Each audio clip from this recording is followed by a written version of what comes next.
కిరణ్ రాయల్కి ఉన్న గొడవ ఏంటి, కారణం ఏంటి, వివరాలు చెప్పండి. ఒక వీడియో పంపించడం జరిగింది. దాని కింద కిరణ్ ఒక వీడియో పెట్టాడు. ఫస్ట్ నేను దాని గురించి చెప్పాలనుకుంటున్నాను. ఒక 1 year బ్యాక్స్, ఇది 2023లో జరిగింది.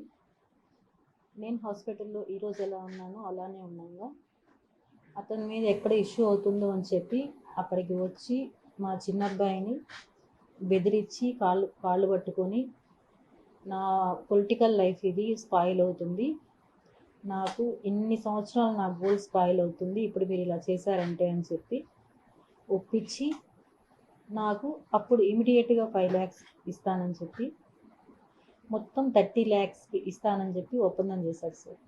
దానికి నేను 1% కూడా ఒప్పుకోలేదు. ఎందుకంటే నేను ఇచ్చిన డబ్బులు 1,20,00,000. అది కాకుండా నా నగలు 25 సవర్లు సార్.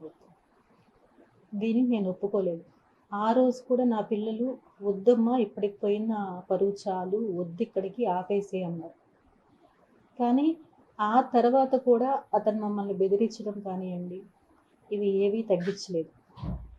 ఈవెన్ నా బిడ్డకి బాగాలేకుండా హాస్పిటల్లో ఉండి సర్జరీ అని కాల్ చేసినప్పుడు కూడా అతను ఎన్ని మాటలు అన్నాడంటే, ఆ వెంకటేశ్వర స్వామి ఉన్నాడు, నువ్వు చేసిన దానికి నీకు తగిన శిక్ష వేశాడు, ఇంతకింతకి నీ బిడ్డలు నువ్వు నాశనం అయిపోతా అన్నాడు.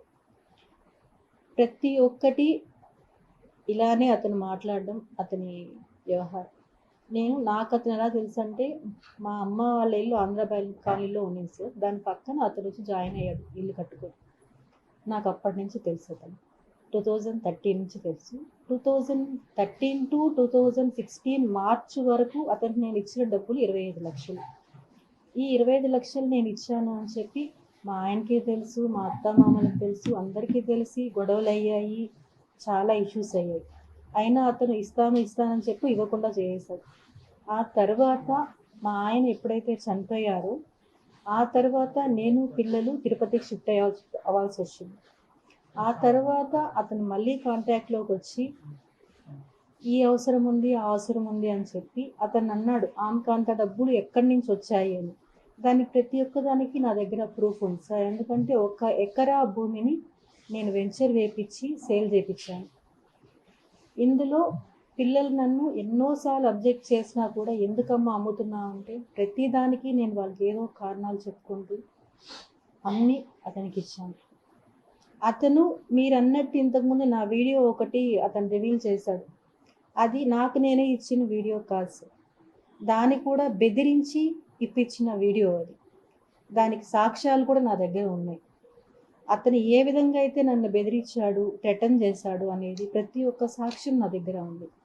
మీకు ఇప్పుడు జనసేన సార్, నేను ఒకటి చెప్పాలనుకుంటున్నాను. రాజకీయ పార్టీలు దేనికి నాకు ఎటువంటి సంబంధం లేదు, నాకు అందరూ ఒకటే.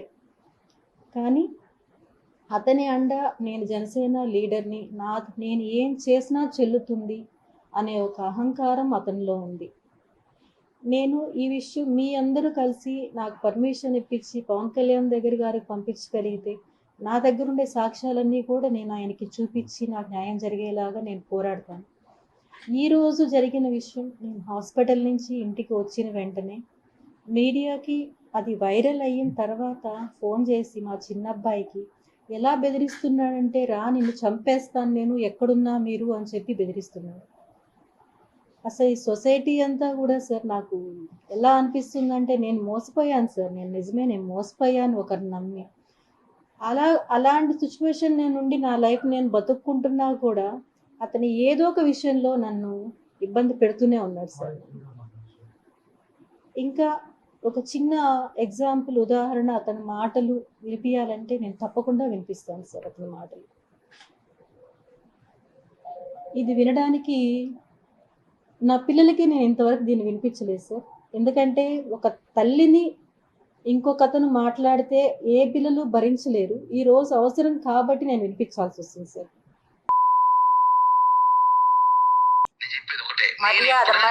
మాట్లాడు. మర్యాద నీకే, మర్యాద అయిపోయింది, వస్తున్నది రేపు వస్తున్నా, అయిపోయింది మర్యాద చాలు. చాలా రెస్పెక్ట్ ఇచ్చి నేను చాలా వరకు కూల్ గా కామ్గా ఇన్ని రోజు కామ్గా ఉన్నా. నువ్వు ఏదో అన్నావు కదా, నీ వల్ల నువ్వు చెయ్యి, నేనేదో చూపిస్తా. వస్తున్నా, రేపే వస్తున్నా. ఏం చేస్తావా? ఏం చేస్తానా? వచ్చి మాట్లాడతా. నువ్వేదో చేస్తానా? వచ్చి ఎక్కడికి పోతావో పో. నా ఎంట్రిక ఏమనుకుంటావు నువ్వు? నువ్వేమనుకుంటున్నావు? నీ మరిది అనుకున్నావా? బృందావల తమ్ముడు జఫానా కొడుకు అనుకున్నావు నేమేనా? నీ కొడుకులు పెద్దోళ్ళైతే మడిచి నా దగ్గర కాదు, కోసి వాత పెడతా. మటర్ కేసు పెట్టుకు జైలుకు పోతా. 40 రోజులు బెయిల్ తీసుకుని బయటకు వస్తా.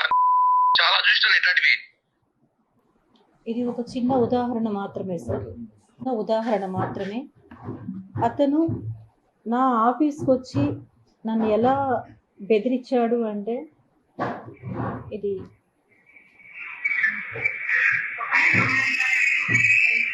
వాయిస్ అతను రావడం, వచ్చి బెదిరించడం,